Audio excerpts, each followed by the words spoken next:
Hi guys, ArchieLuxury. I'm the ArchieLuxury and the Paul Pluto channel. Today I want to discuss the Rolex pre-owned market 2018. What is happening? It is the month of August and we're seeing some frantic things that are happening. What's going on? Fuckaroonies! Let's take a look. Let's take a look, fuckers!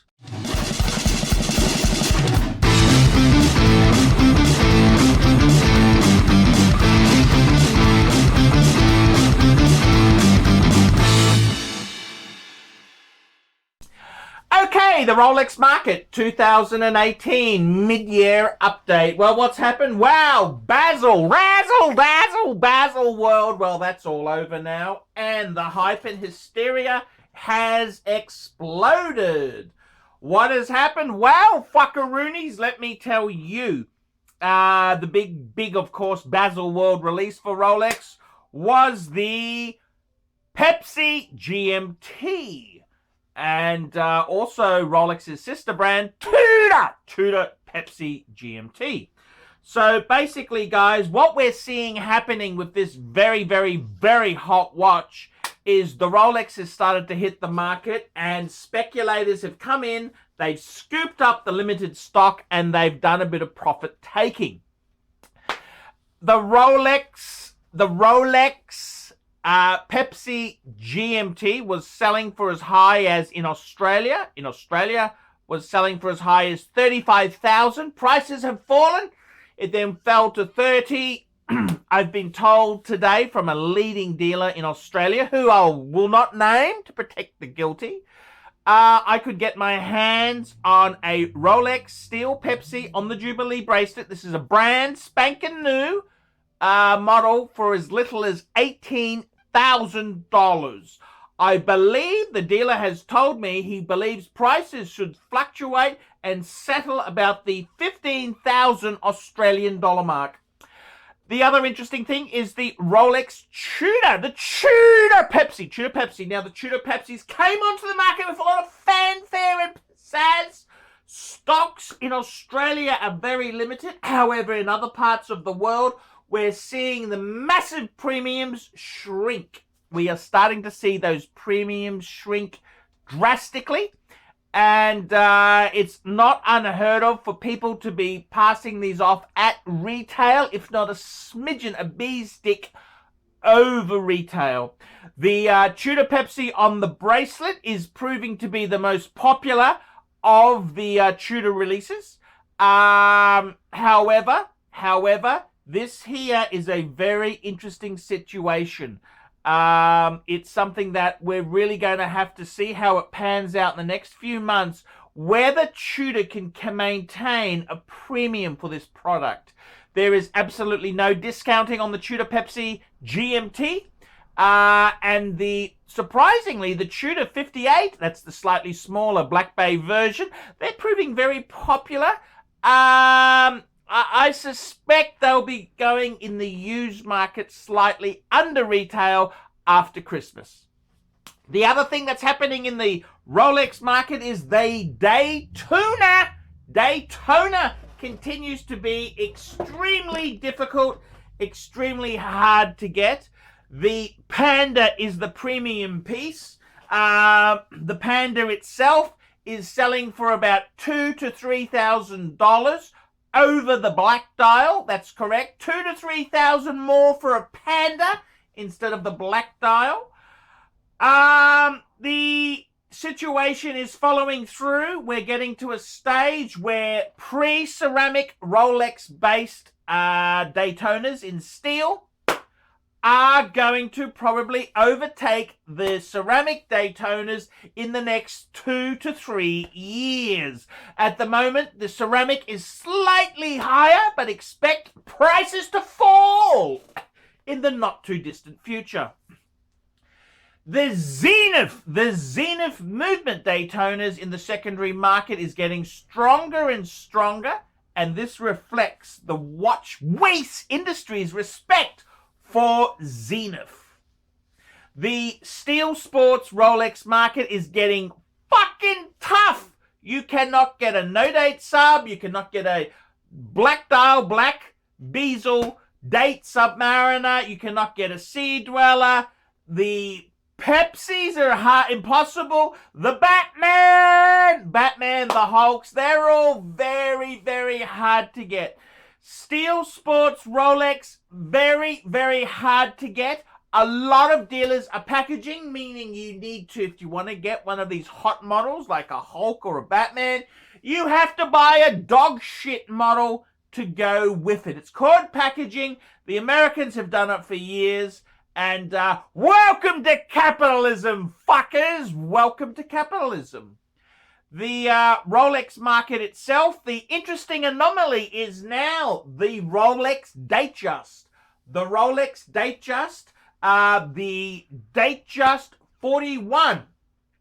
Rolex Datejust have traditionally always been the softer models in the range. However, the blue dial steel with the white gold bezel is selling for a slight premium. Because of the Rolex sports range being so difficult to get hold of, the Datejust in steel with the white gold bezel, particularly with the blue dial, is actually very hard to get hold of. Sky Dwellers continue to be of interest, with the two-tone and the steel with the white gold bezel proving to be quite popular in the secondary market. The steel with the white gold bezel is selling for a slight premium. All Steel Sports Rolexes continue to be in short supply. I've been through Asia. I've been through all of them. When they do have stock of Rolex Sports, you usually find unpopular. The least popular model is the rose gold Yachtmaster on the rubber and the Explorer 2 and some variations of the Milgauss. These are the only sports watches that are available, it seems to be, in the Asia Pacific and American Rim. So that is the go with these watches. The Rolex market itself in 2018, there doesn't seem to be any shortcoming of the limited supply. Rumor has it that dealers are getting as little as 35 Steel Sports watches a year. That is the new yearly allocation for Steel Sports Rolex. 35. That is the lousy fucking number. That is the lousy fucking number. It's a very, very hard market indeed there. The interesting thing is that some brands are not having anything good come and happen. Omega, plentiful stock everywhere, and there is no demand. Customers aren't that plentiful.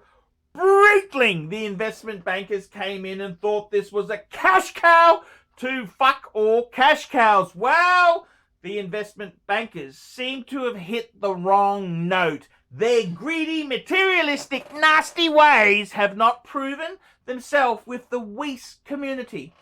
Several long players in the watch market, IWC, JEWELLERY, Panerai, are proving very, very soft in the secondary markets out there. Rolex itself, Rolex. The Rolex pre-owned market continues to get tougher. The only models that are soft in the Rolex market, 36 mils in the Datejust and 36 mils in the day-date variants, are proving to be very, they haven't had the inflationary trend, especially with the two-tone and the solid gold versions. And this is because those models, Rolex has got so many new variants. There's Rolex, there's day-date 36 mil, day-date 2, then there's day-date 40. Why did they drop the Series 2? And the answer is they dropped it because it was too big for the Chinese market. The Chinese market, who are international players in the Rolex scene. The Rolex pre-owned market, it's going to be very, very tough 2019 promises to be the same as 2018. And I think we're not going to see any improvements until the later part of 2020. That's right. This is ArchieLuxury with your Rolex market update. Tell me what you lousy, miserable fuckers think of that. Tell me what you fuckers think. Tell me what you lousy, miserable, cheap, Rolex-wearing fuckers think of that. Fuckaroonies. Here are 6 watches I've been offered. They offered to put my name on the dial. They offered to make it exclusive to the ArchieLuxury channel. They'd do anything to climb into bed with me. And I said no. That's right. I said no. Oh, and don't forget, fuckaroonies, like, subscribe, and tell your fuckhead friends. And don't forget to mention the ArchieLuxury travel channel. That's where I'm doing live shows, fuckers.